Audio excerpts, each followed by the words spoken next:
வந்து கொலுசு போட்டு விட்டோன்னே ரொம்ப சந்தோஷம் தாங்க முடியல. சிந்து அவ்வளோ சந்தோஷப்படுறாங்க.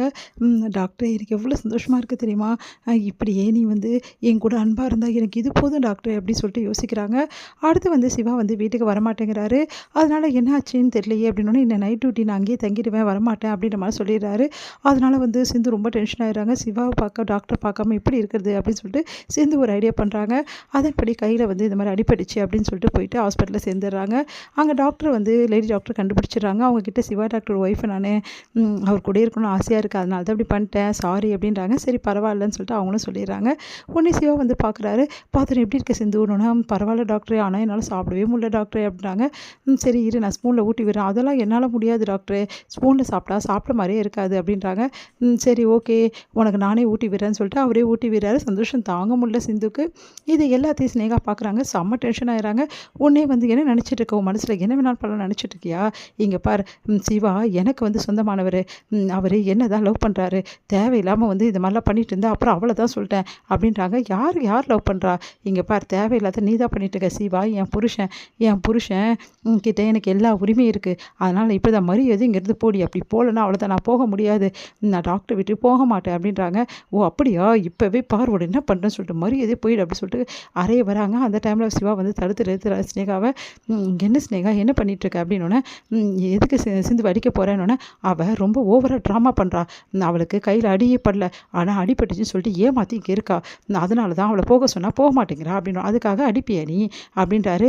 அது கேட்டுட்டு, ஆமாம் இவளெல்லாம் அடிக்கலாம் தப்பே இல்லை, சரியான ஏமாத்துக்காரி, யார் ஏமாத்துக்காரி நீயா அவளை அப்படின்னோன்னா அதிர்ச்சி அடைகிறாங்க ஸ்னேகா. என்ன சிவா என்னையே அப்படி பேசுறியா அவளுக்காக அப்படின்னோடனே, இங்கே பார் நீ என்னென்ன பண்ணேன்னு எல்லாமே உனக்கு மனசாட்சிக்கு தெரியுமா தெரியாதா? தெரிஞ்சா இப்படி வந்து நிற்க மாட்டேன், ஏற்கனவே உன்னை நான் வார்ன் பண்ணியிருக்கேன், என் முன்னாடி வந்து நிற்கக்கூடாதுன்னு சொல்லிட்டு அப்படின்னோன்னா அப்படியே அதிர்ச்சியாக டென்ஷன் ஆகிறாங்க. எல்லா விஷயத்துலையும் தலையிறதை நிறுத்து, அவள் இங்கே இருக்கணும் நான் இங்கே இருக்கக்கூடாதா அப்படின்றாங்க. ஆமாம் நீ இருக்கக்கூடாது, மரியாதை இங்கேருந்து போயிடு, என் கண் பார்வை நிற்காத, அவள் பொய் சொல்கிறாளா உண்மை சொல்கிறாளா நான் பார்த்துக்கிறேன், உன் வேலையை பார்த்துட்டு போ அப்படின்றாரு. போறியா உன் அப்பாவுக்கு கால் பண்ணுமா அப்படின்னு வந்து ஸ்னேகா முறைச்சிட்டு போயிடுறாங்க. அடுத்து வந்து டாக்டரே சாரி டாக்டரே, நான் போய் தான் சொன்னேன், எனக்கு தெரியும் சிந்து அப்படின்றாரு. அதை கேட்டு அதிர்ச்சி அடைகிறா. நீ என்ன சொல்கிற டாக்டர், உனக்கு தெரியுமா? ஆமாம் நான் ஒரு டாக்டர், எனக்கு தெரியாதா ஃப்ராக்சர் ஆயிருக்கா இல்லையான்னு சொல்லிட்டு, நீ எந்த அளவுக்கு போகிறேன்னு பார்க்க தான் நான் அமைதியாக இருந்தேன். சரி ஓகே இப்போ நீ இருந்துட்டியா என் கூட, இப்போ கிளம்புறியா வீட்டுக்கு அப்படின்றாரு. அதை கேட்டுட்டு டாக்டரே இல்லை டாக்டர் இன்னும் கொஞ்சம் நேரம் ப்ளீஸ் சிந்து, இது பேஷண்ட் வர இடம், இந்த இடத்துலலாம் இந்த மாதிரிலாம் வந்து தொல்லை பண்ணக்கூடாது, நீ நல்ல பொண்ணு தானே, தயவு செய்து வீட்டுக்கு போகணும் கெஞ்சி கேட்குறேன் அப்படின்றாரு. சரி டாக்டர் நீ சொன்னும் நான் கிளம்புறேன், ஆனால் ஒரு கண்டிஷன். என்ன கண்டிஷன்? நீ வீட்டுக்கு வரணும், வேலை முடிச்சுட்டு நீ வீட்டுக்கு வந்தே ஆகணும், வீட்டுக்கு வராமல் இங்கே இருக்கலாம் அங்கே இருக்கலாம்னு நினைக்காது அப்படின்னோடனே, சரி நான் வீட்டுக்கு வரேன் ப்ராமிஸ் போதுமா, நீ கிளம்பு அப்படின்னோடனே, சரி டாக்டரே நான் கிளம்புறேன், வரேன் டாக்டரே அப்படி சொல்லிட்டு போகிறாங்க. இதை பார்த்துட்டு சிவா வந்து யோசிக்கிறாரு சிரிச்சுட்டு. அடுத்து வந்து இங்கே என்ன பண்ணுறாரு, நம்ம ஆறுமுகம் ரொம்ப கோவமாக வந்து செம்ம டென்ஷனாக இருக்கார். இவர் நடந்ததெல்லாம் யோசனை பண்ணிவிட்டு அப்படியே வண்டியில் போயிட்டுருக்காரு. அப்போ யாரோ வழி மறிக்கிறாங்க, பார்த்தா அங்கே நிற்கிறாரு சஞ்சய் பார்த்து செம்ம டென்ஷன் ஆகிறாரு. என்ன ஆறுமுகம் கொடுத்ததெல்லாம் கரெக்டாக இருந்ததா?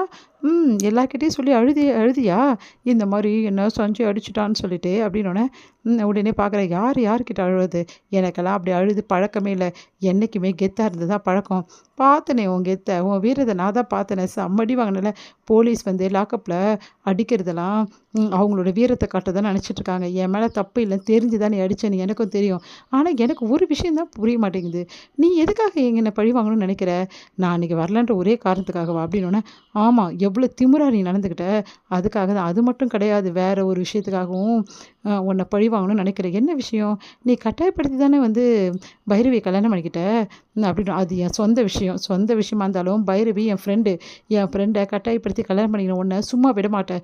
சரி பைரவி உன்கிட்ட வந்து ஏதாவது ரிப்போர்ட் கொடுத்தாளா என் மேலே அப்படின்னா, இல்லை அப்புறம் எதாவது கேட்க போகிற அப்படின்றாரு. அது கேட்டுட்டு வந்து நீ ரொம்ப ஓவராக போயிட்டுருக்க அப்படி, நீ தான் ஓவராக போயிட்டுருக்க, எங்கள் புருஷன் பொண்டாட்டி விஷயத்தை தலையிட நீ யார், பைரவி உங்ககிட்ட ஏதாவது சொன்னாலா? இல்லைல்ல, தேவையில்லாம் ஏன் யோசிக்கிறீங்க நீங்கள், உன் வேலை என்னமோ அதை பார்த்துட்டு போயிட்டே இல்லைன்னா எனக்கு கொடுத்தல அதுக்கெல்லாம் வட்டிக்கு முதலுக்குமா நான் கொடுப்பேன், கொஞ்ச நாளில் அது கிடைக்கும் அப்படின்ட்டு போகிறாரு. அதை கேட்டுட்டு செம்ம டென்ஷனாக சஞ்சய் யாருன்னு பார்க்கலான்னு